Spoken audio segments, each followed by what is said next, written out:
제가 요즘 간혹 그 인터넷으로 TV 동물농장을 이제 가끔씩 보고는 하는데요. 그 TV 동물농장이라는 프로를 보다가 제가 발견한 게 하나 있는데, 이 개들도 사람하고 똑같이 상처를 받는다는 겁니다. 최근에도 이제 오래전에 방영된 걸 이제 인터넷으로 제가 본 적이 있습니다. 거기 보니까 어느 시골 골목길에 막 온몸에 그 상처를 입고 그렇게 길거리에 버려져 죽어가는 개가 한 마리 있었습니다. 그 개를 이제 그 시골에 사시는 어떤 노 부부께서 이제 그것을 발견하고는 지극정성으로 그 개를 잘 거두어 살리고는, 안 그래도 외롭던 차에 그 자식처럼 정말 그 개를 정성껏 이제 키우는 그런 모습이었습니다. 그렇게 이제 개를 살려서 키운 게 한 2년쯤 되니까 뭐 그 노부부 입장에서도 자식 같고요. 개도 그 새 주인을 잘 따르고 정성으로 자기를 돌봐주니까 너무너무 친숙한 관계가 됐는데, 문제가 뭐냐 하면은 이 개가 모든 점에서 주인을 다 따르고 그렇게 좋아하는데 여전히 2년이 지난 지금까지 몸에 손도 못 대게 하는 거예요. 그래서 이제 주인이 이렇게 만지려고 하면 막 깜짝 놀라서 도망을 가버리고, 그 만질 뭐 시도만 해도 그냥 도망가 버린다는 거예요. 이게 주인 입장에서 얼마나 섭섭합니까? 내 2년이나 키워줬는데 몸에 손도 못 대게 하니까. 그래서 이제 전문가가 와가지고 그 상황을 다 관찰하더니 뭐라고 분석하는가 하니까 이 개가 깊은 상처를 받았다는 거예요. 아마 그 길거리에 버려졌던 그때를 두고 말하는 것 같은데요. 그 개가 죽기 직전까지 가도록 학대를 당하고 버림받았던 그 상처에 대한 기억이 트라우마 때문에 이제 몸에 손만 대면은 그 공포심이 떠올라서 그렇게 된다는 겁니다. 그러면서 이제 그 개를 이제 치유해주는 그 내용을 쭉 같이 살펴봤는데요. 야, 이 개도 사람하고 똑같이 상처를 받는구나. 그게 참 공통점인 걸 제가 알게 됐는데, 근데 차이가 뭐냐 하면은요, 사람은 한번 상처를 받으면 치유되는 게 참 어렵습니다. 그런데 개는 금방금방 치유가 돼요. 그날도 전문가가 와가지고는 이렇게 한번 해봐라, 저렇게 한번 해봐라, 그렇게 몇 가지만 짚어줬더니 바로 그날로 이제 2년 동안 몸에 손을 못 대게 할 만큼 깊었던 상처가 치유가 되고, 주인이 만져도 이제 그 놀라지 않는 금방 변화가 일어나는 거예요. 이게 참 부러운 거 아닙니까? 우리 인간은 상처도 잘 받지만 한번 상처를 받으면 치유가 잘 안 돼요.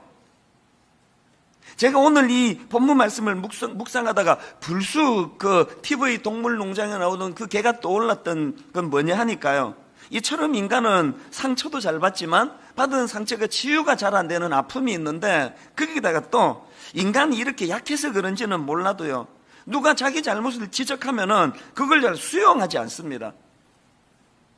그 개를 이제 치료하는 과정에서 전문가가 이제 또 다른 비슷한 개를 한 마리 데리고 와가지고 이제 그 개가 지켜보는 과정에서 자기 주인하고 개하고 같이 스킨십을 하면서 어루만져 주면서 그거를 이렇게 보여주더라고요. 그걸 지켜보고 하더니 금방 자기가 이제 잘못을 깨닫고 이제 상처가 치유되고 주인에게 몸을 맡기게 된 거 아닙니까? 인간은 이런 일이 절대 일어나지 않습니다. 인간은요, 너 그러면 안 된다. 네가 주인이 그 일을 이렇게 살려줬는데 그 손도 못 대게 도망가면 되는, 네가 한만 개지만 그 너무한 거 아니냐, 이렇게 훈계하면은요, 그리고 또 다른 개 보여주듯이 인간들에게 그렇게 하면 더 큰 상처를 받습니다. 그 인간은 상처 치유도 잘 안 되지만 누가 자기의 잘못을 교정해 주려고 지적해 주고 다가가면은 오히려 더 큰 상처를 받고 오히려 더 크게 반발하고 그렇게 더 크게 자기를 방어하는 게 그게 우리 인간이에요. 그러니까 치유받는 게 참 어려운 거 아닙니까? 지난주 말씀드렸지만 하나님께서 로마서 2장을 통하여 유대인들의 잘못을 지적하는 것은 이제 그 일을 통해서 회개하고 되돌아와 치유받기를 원하시는 건데, 오늘 3장 1절부터 8절에서 바울이 가상질문, 예측이 되는 이 반발성 가상질문 3가지를 가지고 바울이 지금 드러내고 있는 유대인들의 모습은 어떤 모습입니까? 회개하고 돌이키기는커녕 자기 변명에 급급하고 책임 전가에 급급하는 이런 태도를 보이면서 하나도 변화가 일어나지 않는 거예요. 여러분, 지난주 말씀드렸던 그 지식의 저주라는 이 용어 기억하십니까? 우리 인간은 우리 스스로가 우리 그런 존재라고. 그러면 내 머릿속에 있는 메시아는 안 바뀌어. 내 머릿속에 있는 하나님 이미지는 변하질 않아. 그래서 제가 이 본문 말씀을 가지고 이제 곰곰이 묵상을 하면서 어떻게 하면은 이렇게 회개를 촉구하시는 하나님 말씀을 거부하고 회개하기는커녕 자기 변명에 급급하고 그냥 책임 전가에 급급한 이런 모습을 좀 탈피할 수 있을까? 그래서 저는 이번 주와 다음 주에 걸쳐서 이제 이 질문에 대한 대안 두 가지를 나누어 보려고 합니다. 이제 오늘 제가 여러분에게 던지고 싶은 대안은 오늘 본문 4절에 나오는 말씀입니다. 우선 3절을 한번 보시겠습니까? 이제 이런 가상 질문이 나옵니다. 어떤 자들이 믿지 아니하였으면 어찌하리요? 그 믿지 아니함이 하나님의 미쁘심을 패하겠느냐?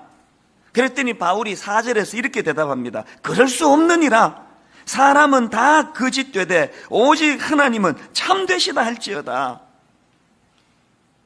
지난주 이 말씀의 의미를 설명해 드리지 않았습니까? 무슨 질문입니까? 하나님이 아무리 그렇게 그 유대인들에게 정성을 가지고 미쁘심을 가지고 사랑을 가지고 다가간들 그들이 그 말씀을 거절하고 거부하고 불신앙으로 그렇게 치부해 버리면 하나님의 열심은, 하나님의 그 미쁘심은 그 소용이 없는 거 아니냐, 그런 질문을 던지니까 바울이 그 질문에 대하여 단호하게 그럴 수 없다라고 이야기하면서 4절에서 구약의 한 구절을 인용을 합니다. 4절을 다시 한번 보시겠습니까? 그럴 수 없느니라. 사람은 다 거짓되되 오직 하나님은 참되시다 할지어다. 기록된 바 주께서 주의 말씀에 의롭다함을 얻으시고 판단받으실 때에 이기려 하심이라 한과 같으니라. 여기 나오는 기록된 바 이렇게 시작되는 그 이후의 말씀들이 이제 구약의 성경을 인용하는 그 내용인데요. 바울이 여기서 지금 구약의 시편 51편 4절 말씀을 인용하고 있는 겁니다. 자, 시편 51편 4절을 보시겠습니까? 내가 주께만 범죄하여 주의 목전에 악을 행하였사오니 주께서 말씀하실 때에 의로우시다 하고 주께서 심판하실 때에 순전하시다 하리이다. 이 시편 51편이 언제 쓰여졌는가 하면은 저자가 다윗인데요. 다윗이 그 결혼한 여자인 걸 뻔히 알면서도 그 유부녀 바세바를 성적으로 죄를 범하고 그리고 임신을 시키고 그것을 은폐하느라고 그 충성스러운 자기 신하 또 그 여자의 남편인 우리아를 음모를 꾸며서 죽여버리지 않습니까? 그러고도 가책을 느끼지 못하고 있었는데 하나님께서는 그 선지자 나단을 보내가지고 준엄하게 꾸짖으세요. 그 말씀 앞에 다윗이 무너져 내리면서 회개가 터져 나오면서 쓴 시가 시편 51편이에요. 여러분, 지금 바울이 4절에서 왜 이 시편 51편에 다윗을 거론을 할까요? 뭘 말하고 싶은 겁니까? 인간의 불성실이, 인간의 변질이, 인간의 불순종이 그 하나님의 놀라운 역사를 방해할 수 없다. 그러면서 다윗을 봐라. 너희들이 그렇게 존경하는 그 다윗이 완벽해서 훌륭한 인물이 아니고 이처럼 부도덕한 짓을 저질렀지만 다윗은 그런 부도덕한 죄악을 저지를 때에 여전히 자기를 사랑하시는 신실하신 하나님을 의지해서 회개의 자리로 나가지 않았느냐. 그가 그렇게 회개의 자리로 나아가니까 신실하신 하나님은 다윗을 용서해 주시고 그 놀라운 하나님의 역사에 쓰임받는 일꾼으로 종으로 다윗을 쓰지 않았느냐. 여러분, 이 말씀 속에서 다윗이 지금 뭘 촉구하는 겁니까? 고집 부리지 말고 자기 변명에 급급하지 말고 다윗처럼 회개하고 하나님 앞으로 나아가면 이 하나님의 신실하심을 너희들도 맛보게 될 것이다. 저는 여름 동안에 이 말씀들을 묵상하고 또 묵상을 했는데요. 그러다가 제가 불쑥 떠올랐던 책이 한 권 있습니다. 제가 옛날에 그 이민생활 하면서 마음고생을 많이 할 때 그 박영선 목사님이 쓰신 하나님의 열심이라는 제목의 책이 떠올라졌는데요. 그 책에서 저자가 강조하는 게 뭐냐 하면은 이 성경에 나오는 아브라함이나 모세나 다윗 이런 인물들이 위대한 게 아니라는 거예요. 아브라함이 위대한 게 아니고 또 모세가 위대한 게 아니고 다윗이 위대한 게 아니고 성경에 묘사되는 그런 인물들은 아주 결함이 많고 또 연약하기 짝이 없는 그런 약한 존재들이었다는 거예요. 그렇기 때문에 아브라함을 자꾸 뭐 대단하다 그러서는 안 되고 모세를 떠받들 필요가 없고 그런 초라한 인생들조차도 다듬어서 사용하시는 위대한 종으로 만드시는 하나님을 바라봐야 된다. 이 하나님의 열심이 그 나약한 인간들도 변화시켜 놀라운 종으로 만들었다. 그런 요지의 책이었어요. 제가 그 책을 읽으면서 많이 위로를 받았던, 그 당시는 제가 힘들 때니까 나같이 이렇게 초라한 삶을 살아 인생의 밑바닥에서 그냥 쓰레기통을 치우고 변기 청소하며 사는 이런 나 같은 인생에게도 하나님의 열심이 개입되시면 나도 회복이 될 수 있겠구나. 그래서 제가 힘을 참 많이 얻었던 그런 기억이 있던 책이에요. 여러분, 우리가 하나님 앞에 소망하는 게 뭡니까?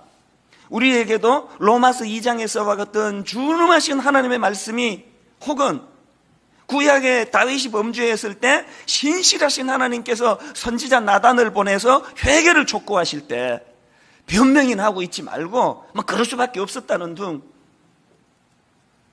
하나님이 이렇게 만든 거 아니냐는 둥, 그렇게 책임 전가하지 말고 겸손히 하나님 앞에 무릎 꿇고 회개하는 자리로 나아오면 이 하나님의 신실하심을 맛보게 될 것이다.